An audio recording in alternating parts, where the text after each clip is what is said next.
Welcome to another episode of the Sports Bros Podcast, featuring the almighty B Live, the money man Scottie D, and your host, the head of creative, Eddie Cool. The Sports Bros Podcast is a sports podcast that's by the fans, for the fans, talking sports just the way you like it. And without any further ado, let's give it up for the Sports Bros. It is Tuesday, and I can see the grass in my front yard, but I'm not going to get too happy because I live in Northeast Ohio, and guess what? It's probably going to snow and probably be cold all over again. I need to trip to Myrtle Beach soon. Anyways, this be your boy, Eddie Cool, and welcome to another episode of the Sports Bros Podcast. Here it is. You see us. You see me, the head of creative, Eddie Cool, and these two over here. You see them as well, too. But, of course, I don't want to be rambling forever. Okay, I just want to say, hey, how you doing to everyone and everybody? Thank you for joining us for another action-packed episode, the 145th installment of the Sports Bros Podcast. And I'm going to start rambling because I feel like introducing two of the best co-hosts in the world. Introducing first, the almighty B Live. What's happening? What's going on in the world today? Oh, I love asking that every single time. But I'll tell you what's not happening right now, and it just leaves us in such a conundrum. There's no football. Where's the football? Oh, but it's okay. It's okay. There's other things to cover. We're going to do our best. Yeah, y'all know how passionate we are about football. Yeah, we'll talk something. I don't know, but you know what? This seems different. But it's going to be all right. The reason why there's no snow in Northeast Ohio by way of Cleveland, as Eddie Cool mentioned, because your boy, Akron's own, had a homecoming tour and brought the heat.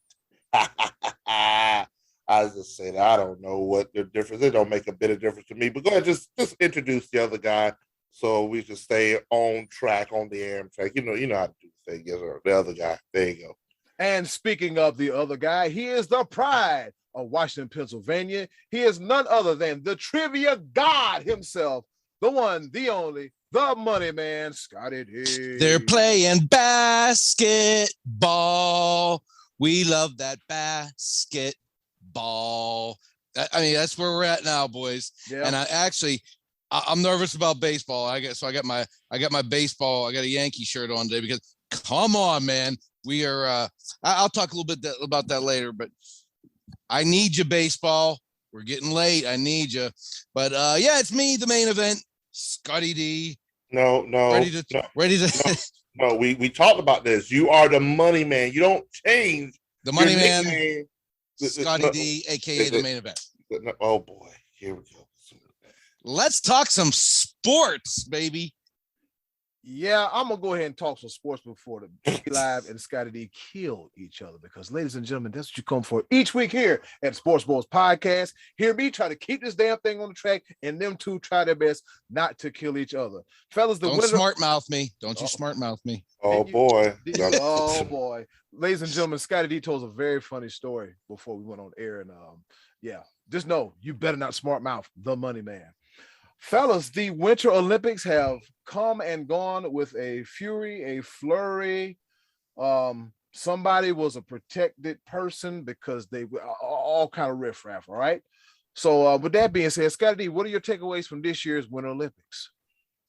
Well, much like last summer, when we had the delayed Olympics and Simone Biles was the big story. Another story here is some that wasn't actually taking place in the arena of competition, and that was the Kamila Valieva skater, the Russian skater, the 15-year-old skater who was being hailed as the greatest of all time. And just after a couple of events, it was found that she tested positive for a banned substance, which we know that's really not her fault as a 15-year-old. It was the people that were around her, but it created such an incredible storm of controversy. You had the controversy over is she going to be banned from participating? Is she going to get to participate? If she medals, will they have a medal ceremony? I mean, it was an outright mess. And then on the Thursday free skate, she struggled. She didn't medal. She comes off the off the ice, sobbing, and then her two Russian teammates, they get gold and silver, and the girl who won the silver was unhappy. She wanted the gold. It was a mess, and that was a huge cloud, I think, that kind of hovered over the Olympics. Because that story seemed to dominate, I think, more than any other story. That, and then the Michaela Schifrin situation. Michaela, the skier, and this is the third week in a row I've been talking about this young lady, where she was expected to go over there and win at least 2 medals and become the most decorated downhill skier in U.S. history, and came away with none.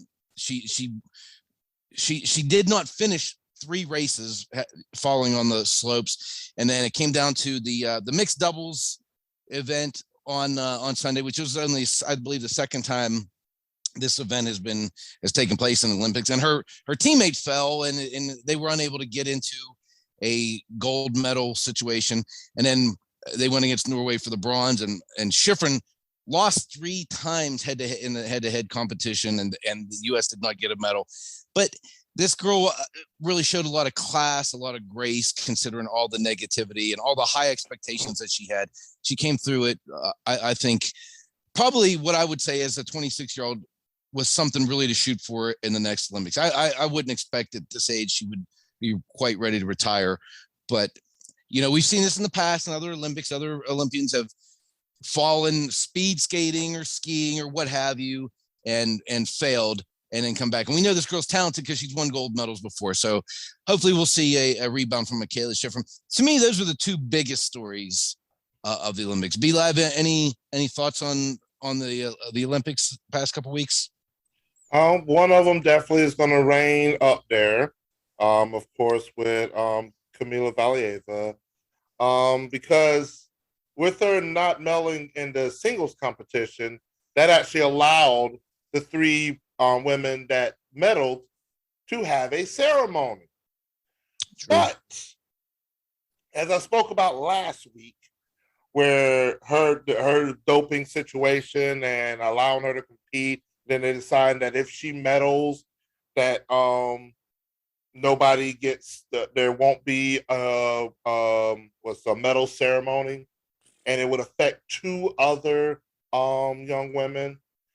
I apologize because I got my numbers way wrong, because the Russian Olympic Committee, not being able to be recognized for the country, but for the athletes, because the country doped before, and so they can't wear the flag, but they can still compete and whatever. Kamila Valieva competed in the team event, and Russia was clearly the gold medal winner, according to the judges and everything like that. I believe U.S. was a silver medal, the team event. I don't know who was the bronze. Could look that up, but let's get past that. Because Russia, and with Kamila Valieva medaling, there was not a medal ceremony for Russia, U.S., and whoever the bronze medal team. So this affected anywhere up to 27. There's 9 girls on the U.S. team. So I'm just going to go with 26, if you count out Valieva, but 26 young girls that do not get to stand on the podium and receive their medal and hear their national anthem during the medal. That is such a huge, monumental event. You work for this all of your life to get to this level and win that medal, and you don't get that because a 15-year-old is protected. It might hurt her feelings. What about the other 26 girls' feelings that are hurt that don't get this? And not on top of that, with the litigation process, and because it's still under investigation, and if she's convicted guilty of all of the things that blah, blah, blah, and yada, yada, they might not get their medals for months, maybe even years, because if Valieva's disqualified, then Russia's disqualified, and then U.S. gets gold, but then we won't know that throughout this entire process. And so all the work you put in, et cetera, and now we got to wait. How about She should have been disqualified from jump. Protect their person. Get out of here. The person that shouldn't be protected is whoever's in charge of her diet regimen, whoever hold somebody accountable. Yeah. But it is what it is. Come back in 2026, get your life together. I don't know. You'll be 19. I guarantee you probably still be in shape. It'll be all right. Yeah. But the sad part, though, like you're saying, though, is that she, this girl just wanted to skate. She's a skater. She's not in charge of all this stuff, and she was kind of victimized by all this controversy and stuff. Had she not taken the substance, would she still be that good of a skater? I mean, I don't know. I don't know enough about skating to say that performance enhancers make you do a quad, make you spin, but supposedly they help with your endurance and keep your weight down and keep, I don't know enough about that sport to say one way or the other how much I think that affected her. But I know that this is just a young girl. I got a nephew the same age, and he's a high school and he's a clown, and this girl's got the weight on the world on her shoulders. Wait a minute, Scottie. He is. Why you? What's your nephew's name, man? What's your nephew's name? Jack. He's a clown because he's 15. Where everybody's a clown when you're 15. It is what it is. But this girl is trying to. She got the weight of the world on. Not only that, but the weight of Russia is on her shoulders, and they are known for being tough on their athletes, and you could just see all the emotion pouring out of this girl. She sobbed her way off the ice, and they're sitting there reading her scores, and she's just bawling, and all this emotion is coming out to the point that the girl that won the gold medal didn't even seem all that happy about it when it happened, because of all this emotion and controversy was built up around this one individual who's supposed to become the greatest ice skater of all time. And it was just, it's a shame because she at this point is a 15-year-old girl and went through all this stuff. And it's just, that's the sad part about this. I agree that I don't think she should have been allowed to compete because this happened, but that's still not really her fault. It's the fault of her handlers and the people that should be looking out for her best interest, and it just didn't happen that way. I just look at it this way, because I did a little bit further research into it. Comes to find out that she got her hands on the illegal drug because her grandfather was prescribed it. A heart pill or something. Yeah, but it's still illegal. But right. I'm not going to dive too much further into that because at this point in time, we're beating a dead horse. And maybe, hopefully, because I don't even know. Has there been another time in history? I know there has been. Probably, I'm gonna do a little bit more research where the medal ceremony has been canceled due to controversy. I'll look into that a little bit further. But I just feel like this is it was a very knee-jerk reaction. A lot of pass the buck between all these different alphabet organizations when it comes to the Olympics. The Russian Committee, the Court of Arbitration for Sport, CAS, IOC, who did it, why did it, IYKYK, if you know, and whatnot. And so, I don't know who was actually supposed to be in charge of this, but it was just a lot of organizations, and none of them got it right. I don't know if there's ever been another medal ceremony completely canceled. I know that our men's basketball team in Munich did not show up to get their medals. They boycotted the ceremony because they felt there was a lot of crooked stuff going on with the officiating and all that stuff. And I think those medals still remain in a safe unclaimed, if I'm not mistaken. And so I remember didn't that involve Russia too? Yeah. Oh yeah. Yeah. They won the gold. Do it again, be live. I'm just I think, and don't quote me on this, but a few years ago in the Winter Olympics, there was also a couples figure skating team from Canada whose scores were deliberately tanked by, I believe, a Russian judge, and they this whole thing got investigated, and they end up giving both the winners and them and the Canadian, they both got gold medals. They became co-gold medal winners because the Canadian couple. I remember the girl was really cute, but I remember they were pretty much robbed of good scores that they should have earned.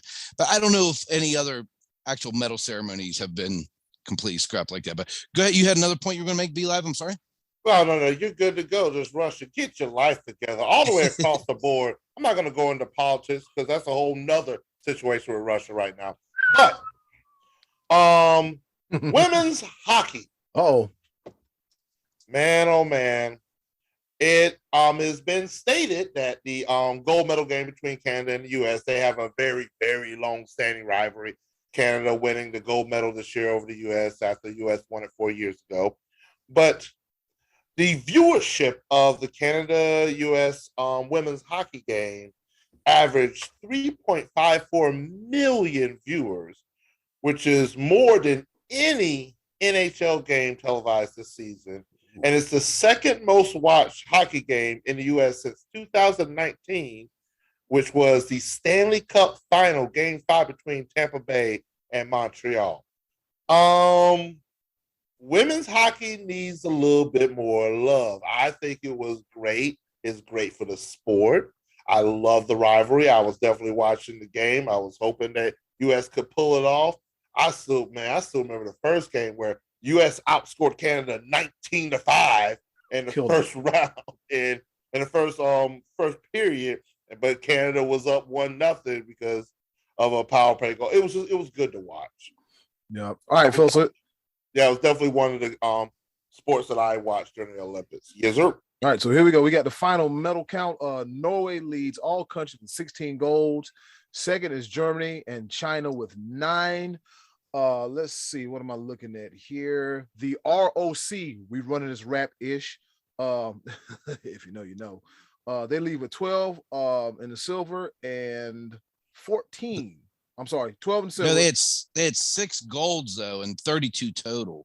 Yeah, ROC. They had 6 golds, 12 silvers, 14 bronze, and 32 totals. And Norway, a cold weather country, they lead with 37 in the medal count, and they lead by 10 over Germany. So, fellas, we saw some curling, we saw some bobsledding, we saw some. The Winter Olympics were pretty good. Okay, something else is going on this weekend. A thing up here in Cleveland, Ohio, called the NBA All-Star Weekend. Everybody was up here. I wasn't at the game. Why? Because I got to do something called work.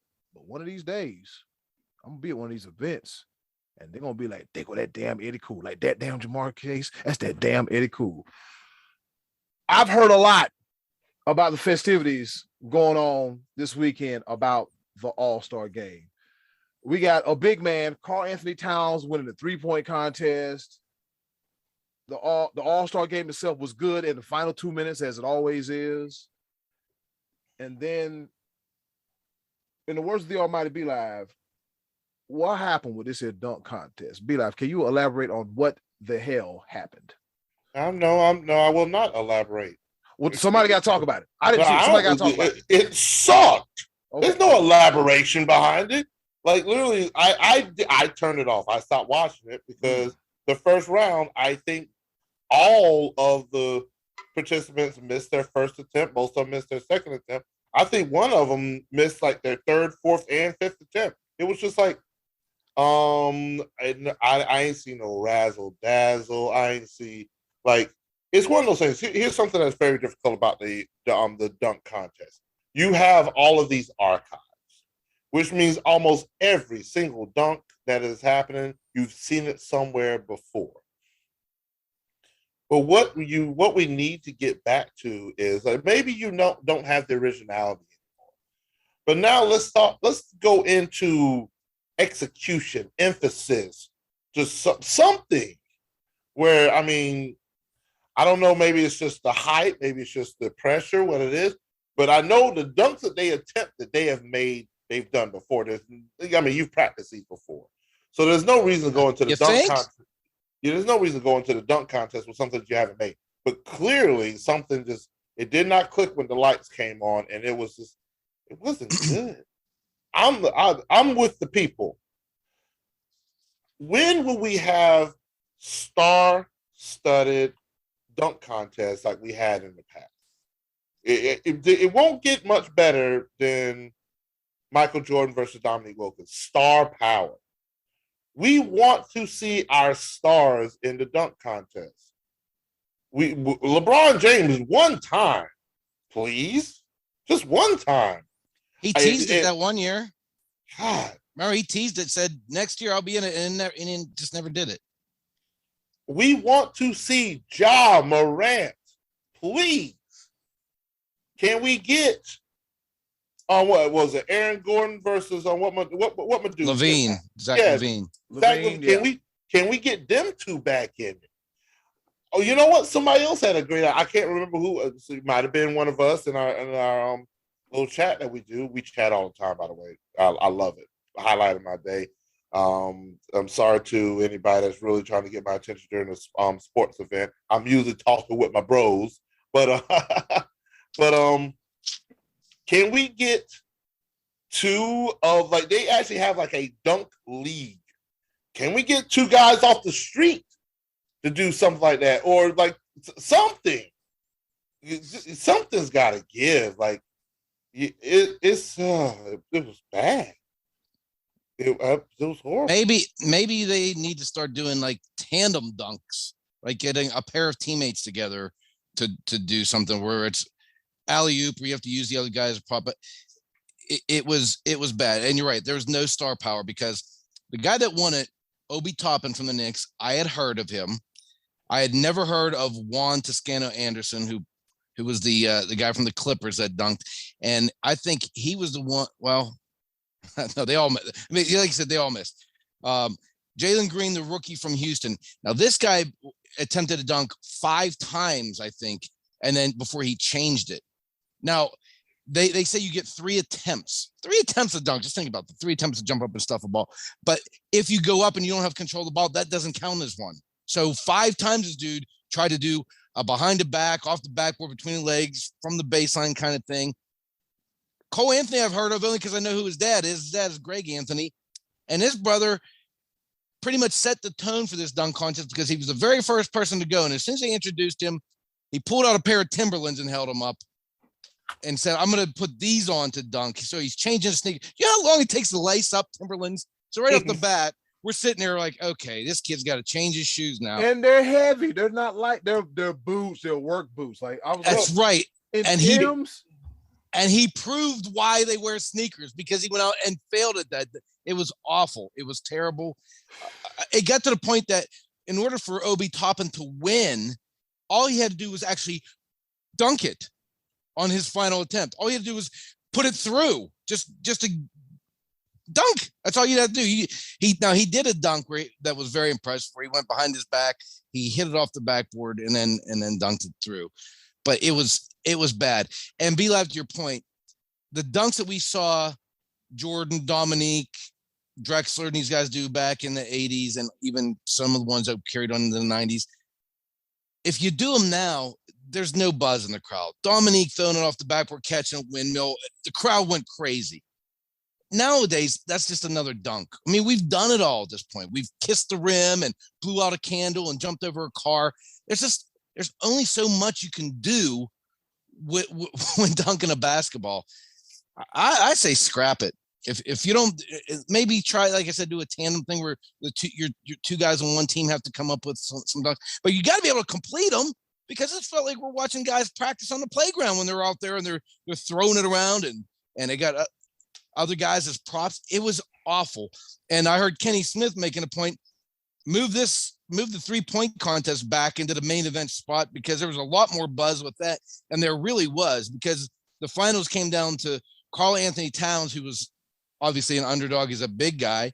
Luke Kennard from the Clippers and Trae Young, who's like one of the premier 3-point shooters in the league. So there was excitement about that. It was legit. It was good to watch. It was really good to watch. Now, it wasn't as good to watch as Steph Curry going, what was it, 16 of, what was it, B-Live? 16 of 27 from 3-point range. Just chucking this 50 burger. Yeah, 50 burger at the All-Star game. Like we just gonna sit back and just watch him just shoot the ball. Just shoot the ball. The all-time leader 3-point. You know what, fellas? It just hit me. You got the all-time leader in 3-point baskets made, and the all-time leading scorer in the NBA playing in the same damn All-Star game. They're on the same team. it's my mind blowing up. It just hit me like since I've been undergoing some things recently and things have been hitting me and it's like, wow, clarity. I'm seeing stuff. Like this is something. I'm not going crazy, y'all. I promise. I'm just seeing a little bit clearer now that the rain is gone. But yeah, I agree. Something has to be done about the All-Star game. Just as you said, Scottie D, kind of switched up a little bit because the 3-point contest is where it's at as opposed to the dunk contest, because like you said, we've seen everything, been there, done that, got the t-shirt. I mean, we've seen, people getting scrubbed across the head, if you know what I mean, and then candles being blown out. Now getting people jumping over Dwight Howard. Yeah, jumping over cars, people, Spud Webb, the Dikembe Mutombo, all the stuff. And like you said, like, what is there left to do? You know what I would like to see in a dunk contest? What? Give them a time limit. 60 seconds into complete. They used to do that. They used to do that.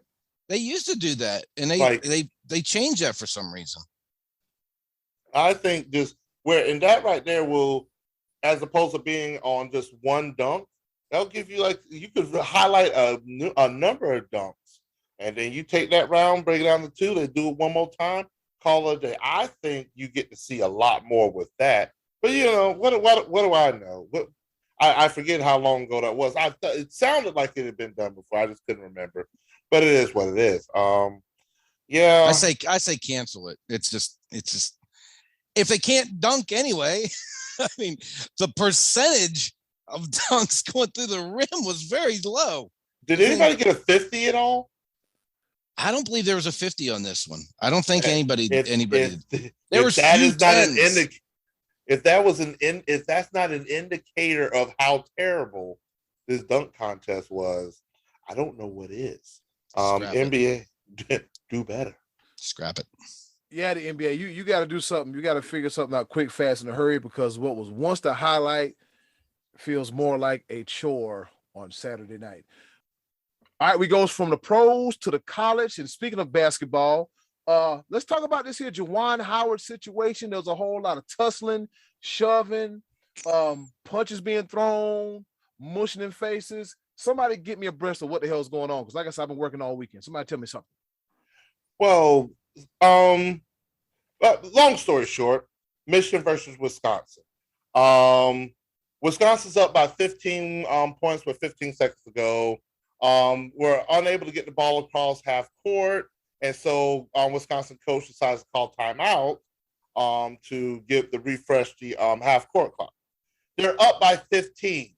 So Michigan coach Juwan Howard, Fab 5, he takes he's not happy about it at all. So at the end of the game, they have a little handshake line and everything. Juwan Howard wants nothing to do with Wisconsin's coach. And Wisconsin's coach, what is his name? Do I have it real quick? Greg Gard. Greg Gard is like, hey, let me talk to you about this. And Juwan Howard wants nothing of it. Then everybody starts crowding in, and then fists are thrown, et cetera, et cetera. It has been reported now, and I believe this happened on Sunday. It's been reported that Juwan Howard has been suspended for a remainder of the season, the remainder of the regular season, as I see it, last 5 games. So, and I'm gonna look into it a little bit further. But Scottie D, we talked about it a little bit. What do you think about the situation? What happened? Well, I think the main thing is Michigan's having a bad season. He was very frustrated. And at the end of the game, when that coach called a timeout, it really rubbed him the wrong way, because he was ready to get off the floor. He's ready to get out of there. Now, the Wisconsin coach is saying he called the timeout because he had his subs on the floor. It wasn't his starters, and he didn't want to put them in a bad position. Even though there's 15 seconds, I get it. I could do without that timeout. But at the same time, Michigan was still playing defense. They still were playing, not like Juwan Howard told the team just to relax and stand down. They were still playing defense, so they called the timeout. And I think when the coach went to address the situation with Howard, he knew he was mad at him. he did what a lot of people do and just say, hey, I want to talk. He grabbed, and Howard didn't take kindly to being touched in that moment. So he kind of grabs a handful of shirt, and there's a little bit of hand fighting, and they get pulled apart. Okay, at that point, we go our separate ways, and we talk trash next year before we play each other again. But then you cannot do what Juwan Howard did. You cannot be the leader of a group of young men and be the one that starts a fight by throwing a punch, because now there's more punches thrown, there's more skirmish, and now he's got his own boys at risk of getting suspended or, kicked off the team or something. Cannot do that. So I understand him being upset about the timeout. Like I said, I think a lot of it had to do with frustration of not having such a great season and just wanting to get that game over with. Because if I was sitting there and I was watching the game, I would say, why would you call a timeout? Let's get this game over with. As a spectator, I would say the same thing. Because even if they turn the ball over, who cares, right? If Michigan gets the ball, they can't tie it with a 15-pointer. That's not going to happen. The game was over. So I understand that frustration, but you have to control yourself. You cannot throw a punch. It wasn't even at the head coach. It was at an assistant coach who, I don't know if he said something or if Howard was just reacting to the pushing, but you can't do it. The suspension is fair. And I wouldn't even be surprised when the season was over, if Howard was all the way shown the door. Now, I think the guy's been a good coach and a class act for the most of the time. He wasn't really a trouble player at Michigan or even in the NBA. You didn't hear a lot about Juwan Howard in a negative way, that at least that I can recall off the top of my head. But this is really bad. You cannot do that. You can't be the first guy to throw a punch, the coach. I mean, even Van Gundy hanging on a leg in the garden. He wasn't the one that started. He's there trying to end it. He's trying to break things up. But this case, the coach started it, and that ain't good. So, Juwan, man, you messed up. I have yet to hear him apologize about, because even at the press conference after the game, he was kind of saying, I was irritated about the timeout. He didn't even address it. He didn't even say, I shouldn't have thrown that punch. I apologize. He wasn't there yet. He was still running hot. So I don't know. Tough one.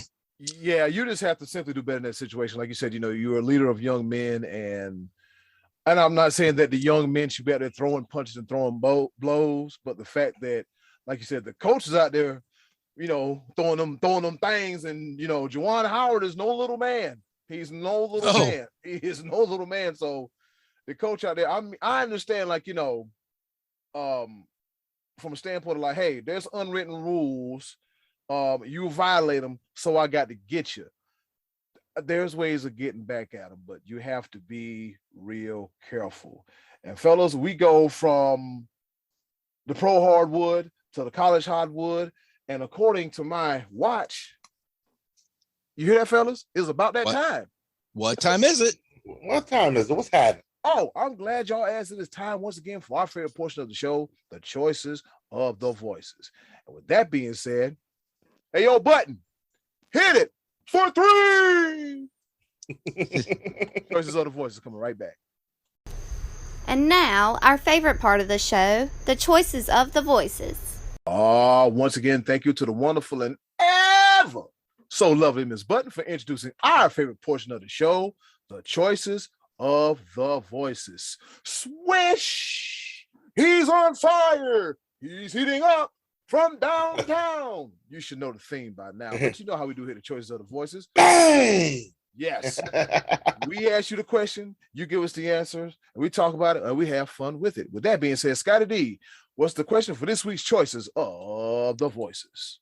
All right. So last week I told you that I stole this one from the 4-Letter Network because they were talking about the top 3-point shooters in history, which was Ray Allen, Steph Curry, and Reggie Miller. And of those 3, which one would you take if you needed a 3-pointer to tie or win the game at the end of the game? Put the camera on my face. Oh, wait a minute. Hold on. Oh, here we go. Speaker view. Hold on. Matty Ice, turn this up. Turn it up. Turn the here we go. Let me readjust my seat. This is about to come in. Okay. So Matty Ice, let me just say this. You have been a very big supporter of our show, and we love you because you've been very loyal participant and listener and all that stuff. But pay attention to what I'm about to tell you. If I would say to you, who do you like better playing Batman, Christian Bale or Michael Keaton? The answer is not Ben Affleck because he's from Boston. Sometimes these questions are limited to just a couple of choices. It's not a slight. It's not a knock on people from Boston if they're not part of the choice of the answer. It doesn't mean I don't like Larry Bird. It doesn't mean Larry Bird was not a good player. But of these three, because there's another, you're not the only one from Boston that has this little issue. I don't know if you realize this, but there are teams when they go to Boston, they play the Bruins, they play the Celtics, the Red Sox, the Patriots. When these teams leave, they play other teams. There are other sporting contests that take place that don't involve Boston teams. So, having said that, I apologize if I offended you for not putting Larry Bird in this conversation, but these are the top three. Wasn't even a question that I originated, but the top three statistically 3-point shooters in history: Reggie Miller, Steph Curry, Ray Allen. Hey, I got one even better for you. Yeah. Ray Allen played in Boston at a time. Right. And that actually solved the problem for one of the other Boston people that had a little bit of issue with answering this question. So just please understand that if I don't put a Celtic, Bruin, Red Sox, Patriot in the answer, doesn't mean that we don't like them or think that they're good. All right. Matty Ice, love you. Please continue to listen on. Glad we cleared the air on that. So, Eddie Cool, what did we get here as far as answers for this week? Ladies and gentlemen, the money man, Scottie D.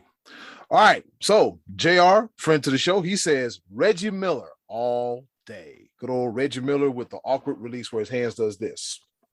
But it goes in. He's number 3 all time. So he says Reggie Miller. All right. Anybody? Reggie Miller? Good choice. Okay. Yeah, we'll wrap. Okay. We'll get to all of them. Okay. Oh, yeah. Okay. All right. Here we go. All right. And then Joe Gafkin, he said Gigi Shuttlesworth. Jesus Shuttle. Yeah. Jesus. I think it was a self-correct thing when he typed it, but Jesus Shuttleworth, that was Ray Allen. Yeah, Jesus. Yeah. Yep. And he said Jesus Shuttlesworth was a sniper and a great spot-up shooter. Got most of his shots coming off screens. And then he says Reggie was a dog, an annoying dog, but a dog nonetheless. He moved well off the ball and could shoot the lights out. Ask Spike Lee, okay? And Steph does all of the above and then some. This dude drains jumpers from the tunnel of Oracle for you-know-whats and giggles to pleases the fans. His handles are on another level. He creates his own shot and constantly moves without the ball. You can't even leave him open from 40 feet. He said all three are great, but it's Curry all day, every day. So he said Steph. All right. One for Curry, one for Reggie. All right. Brian Early said what? Manute Bowl as an option? Not at all, yeah.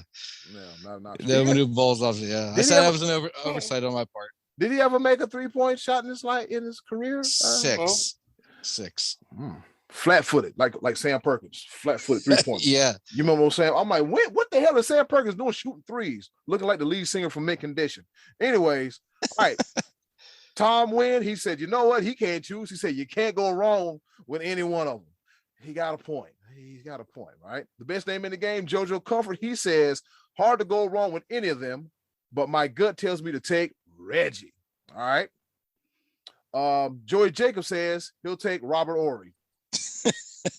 It's a free for all. This is an anarchy. Yeah. Just pick whatever you want. You know. Yeah. I ain't mad at him. Big shot Rob. You know, seven of them boys. You got 7 of them boys, but that's not the question. Answer the question that is laid in front of you. And then you know what? We are a forgiving podcast. You have the creative wonder to go off the subject a little bit, but please answer the original question, and then also you can opine on who you would like to have. But it's okay, it's all right. Do what you want to do. Robert Horry was one of my favorite players. I loved Robert Horry, but and I get the reference. He was a clutch shooter, but this was again of the top 3 greatest. Yeah. So because we had another guy, John Wazik, picked Michael Jordan, and it's a guy I went to school with, so I sort of made fun of his Cal U of Pennsylvania education, which is making fun of myself because that's my alma mater as well.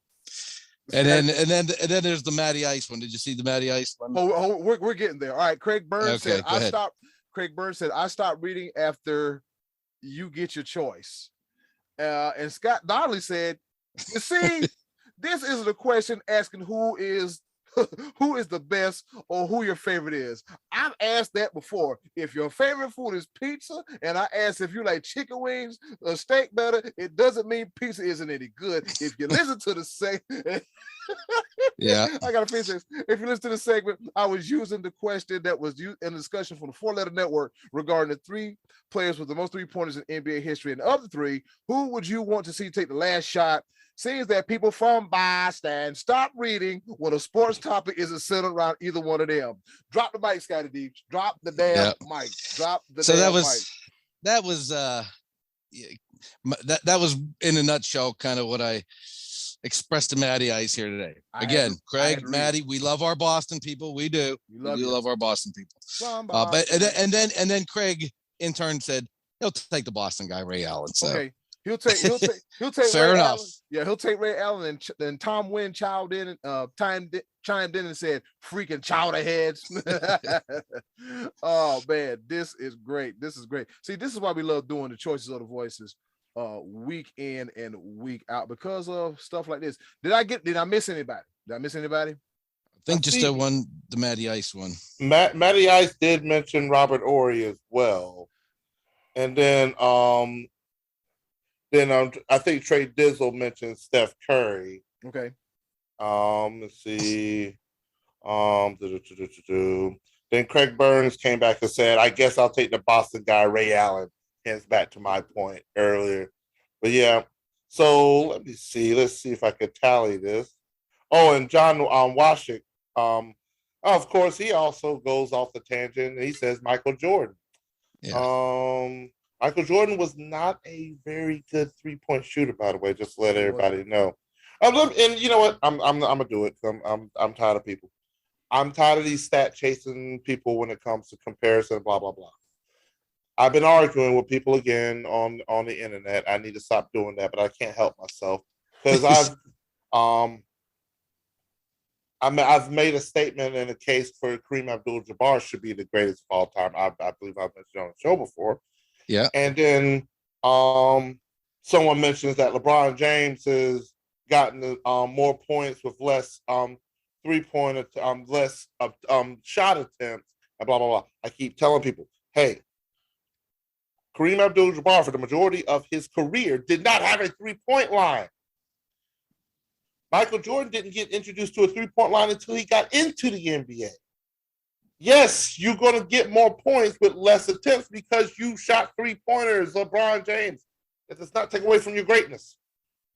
And now this new stat came out. If LeBron James, you take away all of his free throws, he has such and such more points than Kevin Durant and such more points than Steph Curry and with that's not even counting his free throws. What is the entire purpose? LeBron James has been in the league for 19 seasons. Kevin Durant's been in for 14. Steph Curry's been in there for 12. Why are these stats? Why are you making up hypotheticals to make someone sound better? He's already great. LeBron James will probably go down in history. Yeah.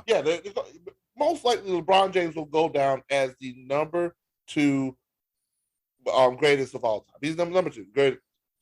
Michael Jordan's number 1. Sorry. Well, I still want to put Kareem Abdul-Jabbar up there just because of his overall accolades, college and pro. You put college and pro together, Kareem Abdul-Jabbar is the best, the greatest of all time. But that's a whole nother argument. I'll say what. Stop. Just stop it. Stop padding stats and changing stats to make someone sound or look better. ESPN is the worst for it. Absolute worst. That 4-letter network. Stop padding stats to make someone look better than they already are. Just expound on their already in-tune greatness. LeBron James has scored more points in the NBA regular season and playoffs more than any other player. That speaks volumes. It also speaks longevity. That doesn't mean clutchness, but that's a whole other thing. But it's just yeah. Sorry. Went off on a tangent. I digress. Let's bring back Amtrak. Yep, I'm good. All right. But Be Live, you are right, man. It's just just let's talk about the here and now instead of the what if and the hypotheticals. It just sully, sours, and stinks all kind of stuff. All right. And with that being said, Scottie D, between the three, between Reggie, between Steph, and between Ray Allen, who went to high school in Dalzell, South Carolina, who would you pick? You know, believe it or not, I think out of the three, I would take Steph third in this situation. And make no mistake about it, Steph Curry is by far the greatest three-point shooter I have ever seen. He is effortless. He can get that shot off whenever he wants. He's got a great handle, as Joe mentioned. But I haven't seen him have to do this as often. And the reason I'm putting Ray Allen ahead of him is because Ray Allen hit one of the most amazing three-pointers, the most clutch ever whenever he was with the Heat against the Spurs in Game 6. And the game was just about over, and he hits an incredible three-pointer from the corner. And that just, that's the biggest situation you could possibly need to have a three-pointer. But Reggie Miller would be my pick because Reggie worked so hard to get open. He was the hardest worker. He used to just run off screens, and he wanted the ball so badly. He wanted to make that dagger so badly in that big situation. Reggie was very clutch, and there's not a wrong answer here. I mean, any one of these three were amazing. Steph Curry is the greatest I have ever seen, and I think it's by a lot. And these two are right behind, and I'd throw Klay Thompson in there. But I just don't think I've seen Steph have to do this that often. I mean, I can't off the top of my head even think of, Steph Curry needing a three-pointer in a big situation to win or tie a game, just because usually Golden State was taking care of business for, when they went on that stretch of, 4 straight finals appearances. And I think they won 3 out of those 4, and they're on track. They might be back in the finals again this year. Wouldn't surprise me a bit because they seem to be finally trending in the right direction. But I go Reggie. I like Reggie. How about you, B-Lev? I'm going to do this because of the very reasons that Scott mentioned, that this is very, very tough to answer because all 3 of them are just lights out shooters. They've all hit clutch shots. I'm just going to go to statistics. Clutch time statistics, which would account for the last 60 seconds of a game, fourth quarter, or in overtime to either tie or take the lead. Clutch time statistics, I believe, started in, I want to say, probably the late 80s, early 90s, when they really started looking at these stats. In their careers, respective careers, Ray Allen in clutch time for three-pointers, 54 made out of 148 attempts, and he was in the league for 14 seasons, gave him a shooting percentage of 36.5%. Reggie Miller, 18 seasons, he shot 87 attempts 87 made out of 230 attempts, which gave him a 37.8 percentage from three-pointer in clutch time. Steph Curry, he's played in 12 seasons, 32 made attempts out of 96 attempts with a 33.3%. With that reason alone, I'm going with Reggie Miller. Steph Curry. What was his compared to Ray again? Say that again. Reggie Miller. Give me that last number of all three. The percentage you said you had. Reggie Miller 37.8%. Ray Allen 36.5%. Steph Curry 33.3%. Okay. Wow. So by statistics alone, Reggie Miller is the most clutch. And blasphemy to what Scottie D said when he said that Ray Allen hitting that three-pointer from the corner to with LeBron and blah blah blah yada yada. That does not top when Reggie Miller scored 8 points in 8.9 seconds against the Knicks. Are you kidding me? Yeah, but it was the final. 3-pointer steal, 3-pointer. That was amazing. That was incredible. In Madison Square Garden, absolutely incredible. The reason I was referencing Rays is because the fans were already heading for the exits. They were gone. They were leaving, and he made that three and brought the Heat back from the dead. And I think they won that series. I think they were about to get eliminated there. And yes, he didn't make that shot. So not the discount. But that was a big shot. Oh, without question.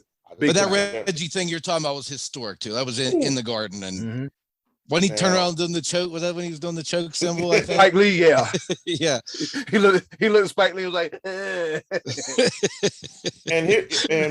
and also to your point when you say about Steph Curry, just because he just hasn't been in that position that much. Exactly, just like you said. So, I think out of the three, Steph Curry can create his shot better than Ray Allen and Reggie Miller. But I feel like when push comes to shove, I think just because Reggie Miller has hit more of them and at a better rate, I'm going with Reggie Miller. Man, I wasn't even an Indiana Pacer Reggie Miller fan, but just watching him play, I was like, dude, I want to shoot the ball like this dude. Reggie Miller was my dude growing up that I wanted to put that extra pepper on the shot. Man, oh man. So Reggie Miller, that's got to be my pick. Eddie Cool, what say you? Well, it's a clean sweep. I guess we all going to say number 31, the Hall of Famer himself. I don't know if he's in there yet, but he needs to be in there. Reggie Miller, a.k.a. Cheryl Miller's brother. All right? Reggie, I mean, look, Reggie can flat out shoot that thing, all right? Like you said, Reggie can, fighting off screens. And just like you mentioned, Scottie D, that one time when they were playing the Knicks, and he was just fighting off the screen, getting an open ball, draining it, and then getting the ball again, stepping behind there and draining it again. And then the iconic choke symbol, like Reggie Miller is something special. All right.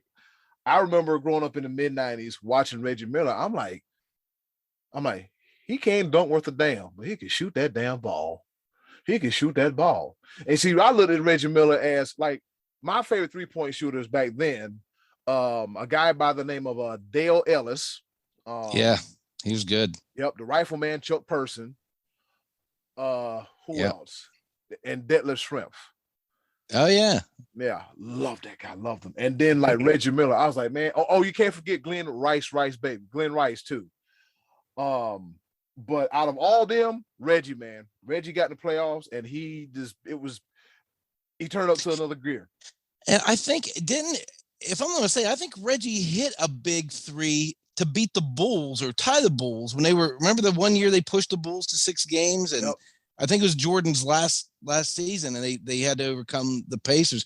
I think he hit a big one against them too, if I'm not mistaken, coming off of a screen and getting a look. And I think he did hit a big playoff one. And if you do that against the Bulls, and that's hard to argue against that.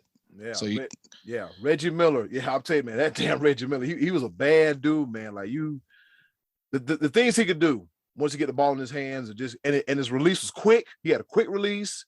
He wasn't fancy. Spot up, give me, bam, going to the other end of the court to play defense. And if you see me open again, confident. Very, very, yeah. How the kids go. He had ice in his veins. Reggie had ice in his veins. All right. With that being said, shout out to JR.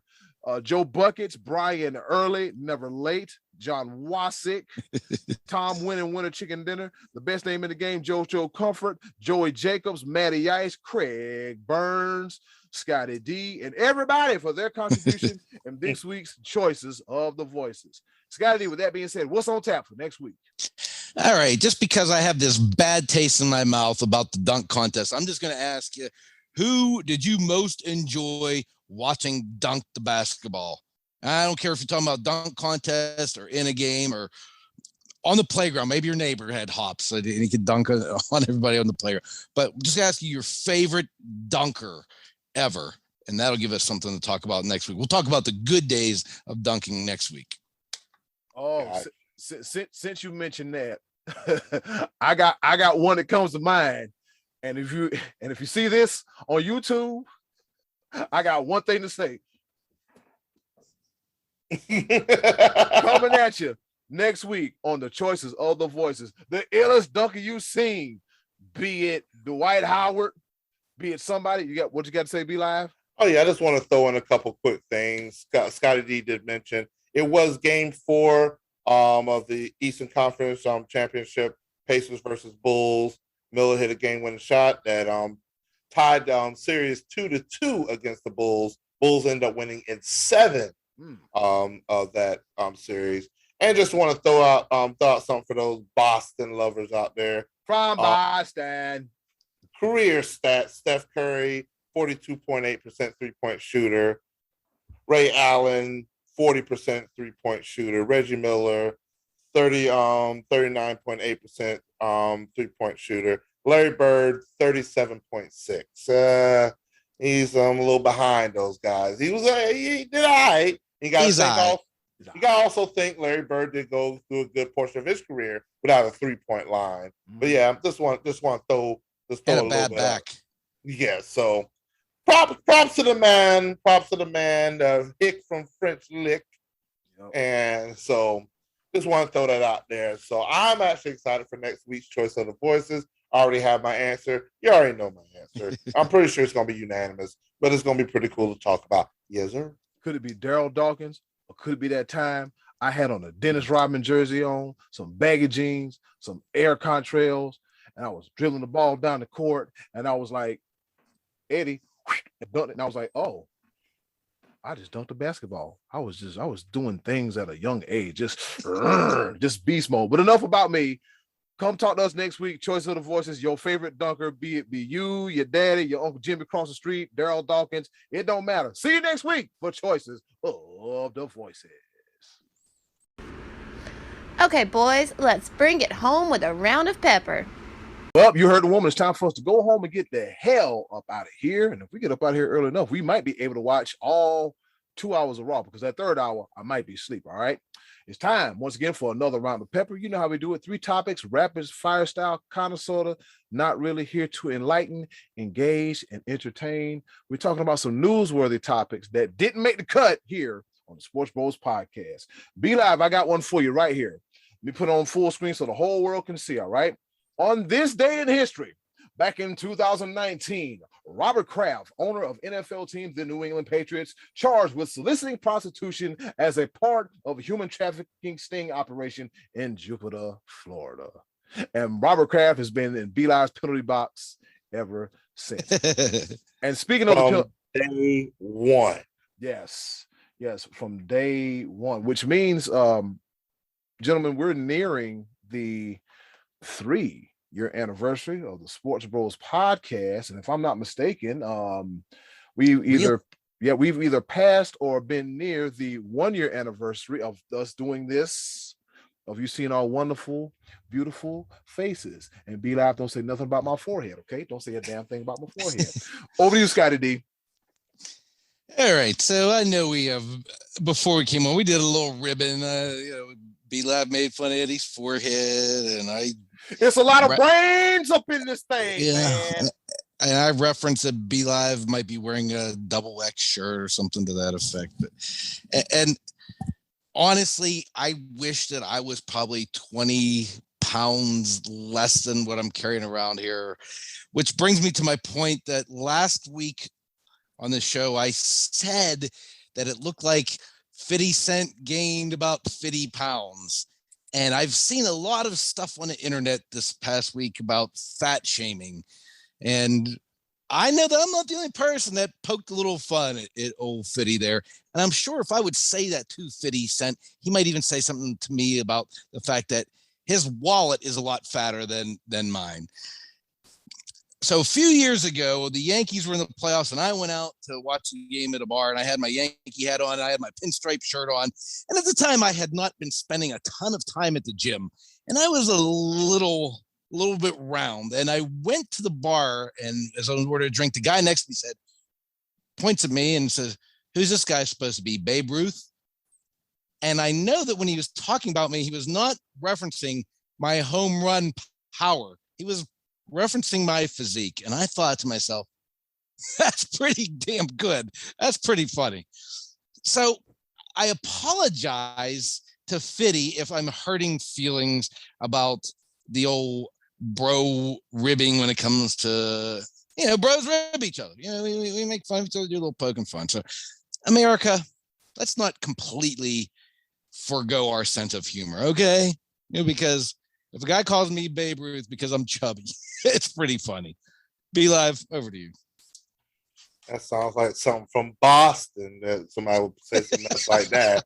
Yeah. But and I'm not apologizing. I know I'm fat, and 50 Cent was chunky. I don't care. Man, he got paid millions of bucks for his performance. He knew where he was at. 50 Cent had no shame in his game whatsoever. I promise you, 50 is all right. Shoot, he doing much better than the majority of it. All right. Yeah. With that being said, speaking of situations that are doing a little bit better than others, but still gotta, let's talk about it. Brian Flores, while he does not have a head coaching job, he's still suing the NFL. He does have a job, and it's with now the Pittsburgh Steelers as he's coming to town. He's coming to town as their linebackers coach. And it's fitting enough that one of two of African-American coaches decides to give Brian Flores a job and also allows him to pursue his lawsuit against the NFL. NFL, do better. And as far as what's going on in Miami, do a lot better. And I can't wait for that game. I can't wait for the NFL schedule to be released because Pittsburgh is already slated to travel to Miami. I will be watching that game, Steelers Dolphins in Miami, Hard Rock Stadium. I will be watching. And boy, I feel like Brian Flores has an axe to grind. He has a chip on his shoulder when he goes against his former team. On more ways than one. He wants that money and he wants to beat them senseless. Eddie Cool, the ball. Which means during this here fantasy football season upcoming for next year, I better go ahead and try to get dabs on Jalen Waddle early and often. Yes. I want him. I got to have him. Jalen Waddle. You know how he does a little penguin waddle? Anyways. All right. Sticking with football. Got some news this morning. All right. The XFL, Scottie D's favorite spring football league. I got to put on gallery view. Let's do this again. Let's see. Look at this here. Look at this. I was gonna see. I'm gonna mention it again. The XFL. See what Scottie does. This is great. This is great. All right, the XFL and the NFL, Scottie D, the real football league that you like. I like that one. Yep, they have agreed on a partnership. All right. All right, the XFL is partnering with the NFL for innovation of player safety. All right, I'm reading this according to thescore.com, and it goes as follows. They agreed to a partnership centered around innovating the sport and protecting the health of players. And it says, we are bringing forward an XFL that is progressive and forward-thinking when it comes to innovation, leveraging the newest technology to enhance game day experience. The XFL co-owner and chairwoman, Danny Garcia, Rock's ex-wife, said in a statement, she said, we have an open field for innovative rules to enhance in-game access. Sharing insights and practices between the XFL and the NFL will do a tremendous amount of good for the game and football and support the player ecosystem overall. XFL president Russ Brandon told ESPN Kevin's Seifert, is he related to George? That the league will act as a petri dish, if you would. I don't like the way that sounds. As a petri dish for the NFL, nothing good comes out of petri dish. For the sounds NFL, gross. Yeah, sounds nasty. For the NFL to try out innovative ideas surrounding safety, officiating rules, and development. All right.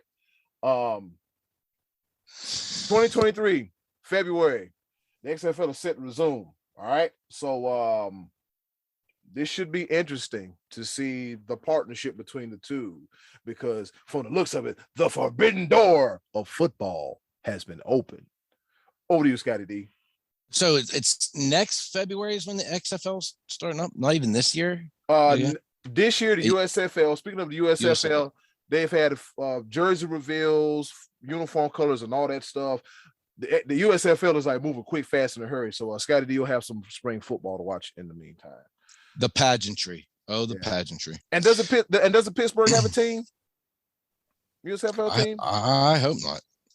Oh, they do. But go ahead. Over to you, Scottie D. He's going to be there. He's going to get cheap tickets. Okay, so last week, on Tuesday, Sidney Crosby, Pittsburgh Penguins, scored his 500th career goal, as well as his 50th goal against the Philadelphia Flyers in a come-from-behind win, and he got the assist from Evgeny Malkin. All like just perfect stuff to do it against the Flyers, 50 against the Flyers, 500 against the league, and getting the assist from Malkin. He became the 46th player in NHL history and the second active player, the other being Ovechkin, to cross the 500 career goal. He joins Mario Lemieux, the only other Penguin to hit that. Penguins are now in fourth in the Eastern Conference after a controversial loss to Carolina. That, by the way, I'm giving you props. The Hurricanes won 3 in a row, including one on Sunday against the Penguins. But, much like Green Bay, where they were spoiled all those good years with Brett Favre and then all those good years with Aaron Rodgers, I feel very spoiled as a hockey fan who had all the years of Mario Lemieux, just bridge right into all these years with Sidney Crosby. It's been a pleasure watching Sidney Crosby, and I look forward to watching him raise the Stanley Cup here this summer. Be live. Over to you. Oh yeah, it's true. It's damn true. You smell that, Be Live?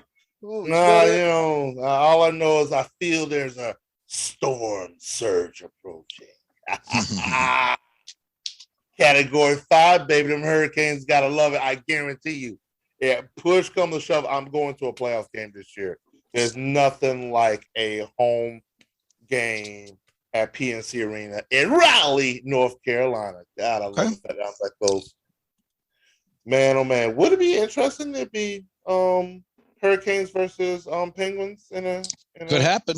In the Eastern Conference Finals? It could happen. It could happen. Might have to work something out there, you know. I would welcome that because the Penguins have been losing first round playoff games the last couple of years. I would love to face anybody in the Eastern Conference Finals, but go ahead. I digress. But Be Live, I won't let you be alone and getting cussed out this time in Pittsburgh. I won't let you. I appreciate that. But this time, no. Scottie D, you're coming to Raleigh this time. You know, you're coming to my area this time. We'll work on that if that happens.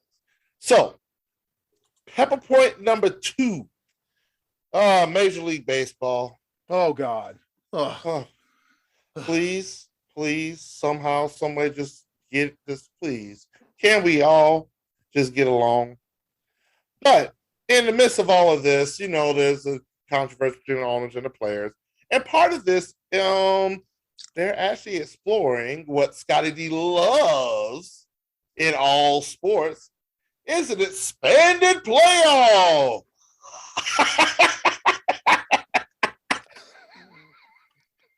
For the love of God, I mean. Hey, let's play a game real quick. XFL. Baseball expanded playoffs.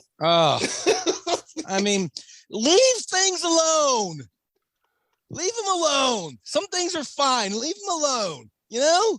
I mean, when they want the whole league to play, baseball already doesn't have enough time to play because they go cold weather to cold weather and they're outside. Leave it alone. Go ahead, B-Live.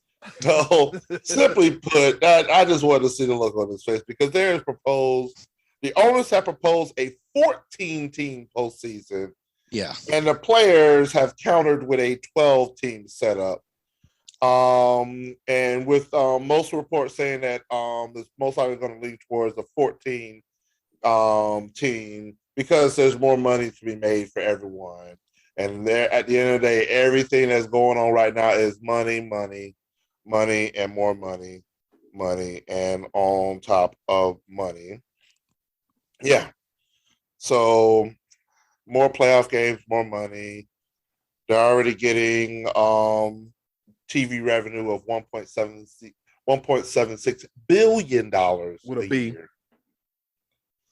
from Fox, ESPN, and TBS that is already set in place through 2028. And of course, you add more playoff games, that probably is going to grow even more. But money, please agree on something. We need baseball. Eddie Cool, the ball. I got the ball. I would like to catch a pop fly, but there's no one in Florida hitting a baseball, and I'm just standing here hoping and wishing there's a can of corn coming into my glove. All right, so if you've been paying attention to me, Eddie Cool, also known as Edwin Vereen, you've probably heard this voice on WOBL Radio for WOBL, WDLW Sports up here in good old Lorain, Ohio. And I want to say this. It's been an absolute pleasure with Dave Rivera, and shout out to Don Vincent for allowing me to hop on the color commentary team. Also shout out to John Gudzik as well too, and everybody at WOBL WDLW Radio. All right, it's been fun. It's been a blast doing color commentary, and hopefully I'll come back and do it again next year. A little quick plug right fast. I'm going to post some Coaches Corner interview links where I've interviewed some of the coaches throughout the LCA throughout the course of the season, the boys and girls coaches as well too, and also some of my games that I've color commentaried as well too. Something for you to check out and love as well too. Oh, but guess what? Just because I'm not doing color commentary at the moment, because that can change at a moment's notice. As I was leaving the gym, a few days ago, I got a call from the one, the only Vince McKee, and he said, "Hey Eddie, what you doing Tuesday night?" I was like, "Nothing." He said, "Hey, you want to cover some high school girls basketball games, write articles?" I said, "Sure, no problem." So with that being said, later on tonight, I'll have not only one, but two games covered, all right? We at the St. Joe's Jaguars at 13-8 versus the Hathaway Brown Blazers at 16-7. And the other half of the doubleheader will be the Wadsworth Grizzlies at 14-7 versus the Medina Mighty Battling Bees at 16-7. Girls basketball is very good. They play a very good, fundamentally sound game, and I'm looking forward to cover that game for Key On Sports Media Group. Your boy is double dipping. Your boy is living his dreams. Thank you for everybody for the support. I appreciate it, and I've only just begun. Over to you, Scottie D. Speaking of girls basketball, let's go Lady Hillers of Trinity High School. Let's go Hillers. Setting their beginning playoffs Tuesday night. All right. So Austin Cindric won the Daytona 500. That's all I have to say about that.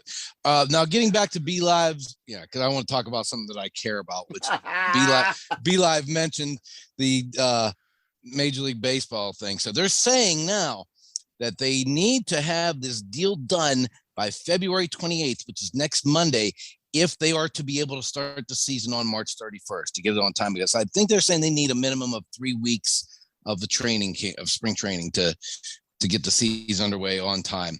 And they left on Monday, they left way apart again. The owners came up on some numbers, and the players hate the idea of what they're bringing to the table, but they are determined they're all going to hang in there. They're going to meet again Tuesday. They're all going to be trying to bang out a deal down in Jupiter, Florida. They have all week up until Monday, the 28th, to get it done. And baseball, I'm telling you, you better get it done, because there's a lot of guys like me, fat Babe Ruth lookalikes, who have nothing else going on in their lives. And we need you in the summer, these long summer nights, waiting for NFL training camps to start. Baseball, do the right thing. Get it done. I know you squandered 40 some days over Christmas break. Get the deal done. Quit being greedy, because I got nothing else to do in the summertime. Do better. Be live. Get me out of here. All right. Third and final pepper pump. Before I get into that, give a quick shout out to the Lady Chiefs of North Myrtle Beach High School. Once a chief, always a chief.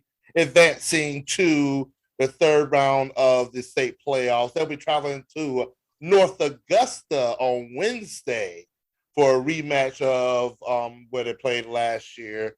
And we want the Lady Chiefs to make it back again to the state championship. Wishing them the best of luck. And definitely quick shout out to their star, Destiny Vereen. I believe she's 9th grade. She's in the 9th grade and leading the team. There's that Vereen name again. Now I'm telling you, love it, want some more of it. My third and final pepper point, going back to the NFL, because I don't like it. I don't like it at all. You just don't like the business. That's what it is. You like the sport. You just like the business. Because it's the business end of this we need to talk about. So there's talks about a good group of players boycotting the NFL Combine that is starting next week. Yeah. And because of the bubble concepts that they're putting in place in Indianapolis that will keep prospects from interacting with their personal trainers, doctors, nutritionists, and agents while in Indianapolis. Right now, is looking at a group of agents representing more than 150 of the 324 invited prospects. They have pushed back, saying that they will hold their players out of combine drills and interviews if the league does not relent on these plans. On top of that, the NFL Players Association, they issued a memo supporting the idea of players skipping the combine, describing the combine as antiquated, and the entire existence of the combine they have long opposed. So the players union don't want the combine anymore. The agents are now talking about boycotting. And what does that leave us as a fan? We want football. It's the combine. I want to see these 40 times. So we can talk about it. I just want to see how, So you can watch them measure their hands and verticals. How many of those little things they can hit when they jump high in the air. There's little colored slots. Because that gives a long way to determine how good you're going to be at football. I know, Scottie D, but man, come on. Just feel like there's just the more we get into it, the more they take away from us. We don't have baseball already. They can't get it together. Now they're taking away a part of football that keeps us in the know. This is a part that we talk about. Somebody shines in the combine every year and puts their name from down here all the way up here. And so it does not work for the majority of the players. They get judged more on what they were doing on the field. But every now and again, there's a linebacker that hits a 4.40. Probably your boy Micah Parsons probably got some props from the combine. So I'm just saying, come on, man. Stop taking stuff away from us. Stop being so overprotective. And Quit worrying about expansion. You know what Paul Mooney says? So you start enjoying something, they take it away from you. They take it away from you. Don't like me too much. Don't take me away from you too. Yeah. Don't take me away from you too. Oh, NFL. I feel like it's not a labor strike or anything like that. I get it. I think the NFL they've it's somewhat good rapport, essentially. The COVID-19 and the testing they've all they only test now that if somebody's showing symptoms, but they still want to protect, but they don't want to protect. But then on top of that, want to keep people in the bubble, but they're not in the bubble. Agents can talk to their players via Zoom, just like we're doing right here. So I don't understand why the agents are mad. I'd understand if I was a player and I didn't have access to my personal trainer and my nutritionist. Mm-hmm. Them, I would need them to have a little bit more. I'd be like, hey, bro, you fixed me a snack. I appreciate it. So, my trainer. So I don't what they should do is they should take the Daytona 500 away from us. That's what they should do. Oh, boy. You will have a whole region of the country hot. Man, Austin Cindric, the legendary Austin Cindric, gets the win at Daytona. Bubba Wallace, second place. He was not happy, by the way. But I completely forgot there was a Daytona 500. Not even gonna lie to you. Completely just had no clue. Like that, yeah. All right. Well, that could be easily explained. That's because that event sucks. And in closing, ladies and gentlemen, thank you for joining us for another action-packed and very fun and entertaining and good-spirited episode of the Sports Bros Podcast. I hope you enjoyed it because we enjoy recording it and we enjoy putting it out. And in closing, do something nice for yourself. And if you can do something nice for someone else, they'll greatly appreciate it now more than ever. Lord knows I'm tired. I don't think I'm going to sing today, but we about to get up out of here. Thanks for watching another episode of the Sports Bros Podcast. Girl, Yes, sir. you know I love you. Oh, baby. I lied. I couldn't help myself. Hey, bye. See y'all. Take care. Next week. Be good. B.I., take us out of here. Yes, sir. Bye-bye.